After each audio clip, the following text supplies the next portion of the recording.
दोस्तों, कोलकाता में lady doctor के रेप और मर्डर के बाद महाराष्ट्र के बदलापुर मामले ने देश को झकझोर कर रख दिया।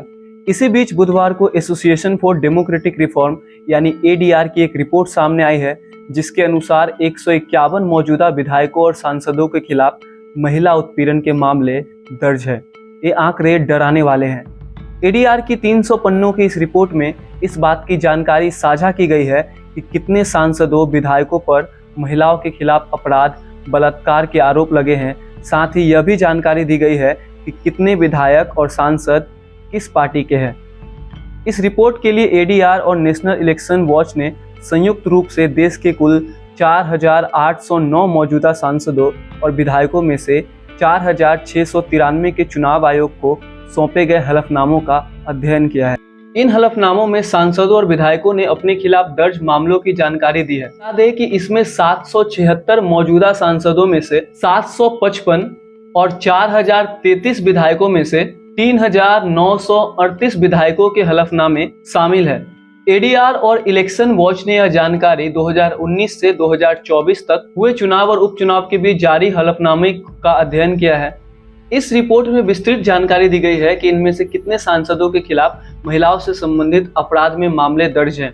आपको बता दें कि 755 सांसद और 3,948 विधायकों में से 151 सांसद और विधायकों ने अपने हलफनामे में यह कबूला कि उनके खिलाफ महिलाओं के उत्पीड़न के केस दर्ज है। सोचिए, संख्या 151 है, जो कि एक बड़ा नंबर होता है। आपको बता दें कि इसमें से 16 मौजूदा सांसद और 135 मौजूदा विधायक शामिल है।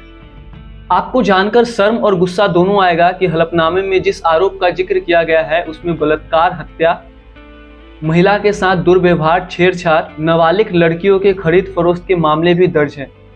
चलिए आपको बताते हैं कि आखिर इन 151 सांसद और विधायकों में से सबसे ज्यादा सांसद या विधायक किस पार्टी से संबंधित है। आपको जानकर हैरानी होगी कि इन 16 सांसदों और 135 विधायकों में से सबसे ज्यादा 54 सांसद और विधायक मौजूदा में केंद्र की सरकार यानी बीजेपी गवर्नमेंट से संबंधित है। वही दूसरे नंबर पर कांग्रेस पार्टी है, जिसके 23 सांसद और विधायकों पर महिलाओं के यौन उत्पीड़न के मामले दर्ज है।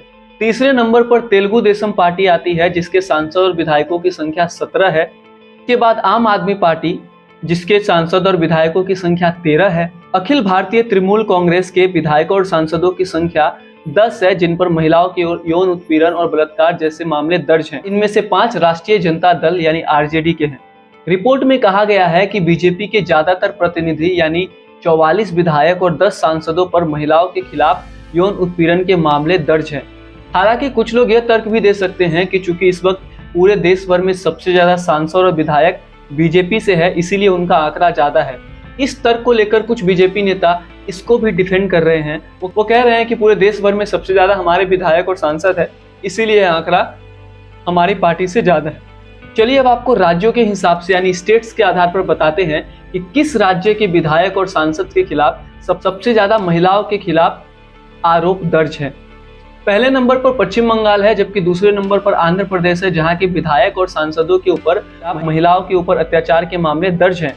पश्चिम बंगाल में यह संख्या 25 है, जहां के 21 विधायक और 4 सांसदों पर महिलाओं के खिलाफ आरोप के मामले दर्ज है। वहीं आंध्र प्रदेश में 21 विधायकों के ऊपर ये मामले दर्ज है। तीसरे नंबर पर ओडिशा आता है, जहां के 16 विधायक और 1 सांसद के खिलाफ महिलाओं के खिलाफ आरोप के मामले दर्ज है। इसके बाद दिल्ली, महाराष्ट्र, जहां 13, इसके बाद बिहार का नंबर आता है। चलिए अब आपको एक और शर्मिंदा करने वाले आंकड़े बताते हैं कि किन प्रतिनिधि के खिलाफ बलात्कार के मामले दर्ज हैं। आपको बता दें कि इस रिपोर्ट में जिन 151 विधायक और सांसदों के खिलाफ महिलाओं के विरुद्ध अत्याचार के मामले दर्ज है, उनमें से 16 के खिलाफ बलात्कार के मामले दर्ज है। मुझे ये बोलते हुए भी शर्म आती है कि हमारे प्रतिनिधि ऐसे हैं। जानकारी के लिए फिर भी मैं आपको बता दूंगा कि इसमें 2 सांसद और 14 विधायक शामिल है। राज्यवार तरीके से देखा जाए तो मध्य प्रदेश नंबर 1 आता है, जहां के प्रतिनिधियों के खिलाफ ऐसे मामले दर्ज हैं। इसके अलावा भी आंध्र प्रदेश, असम, गोवा जैसे राज्यों के प्रतिनिधि भी काफी पीछे नहीं हैं।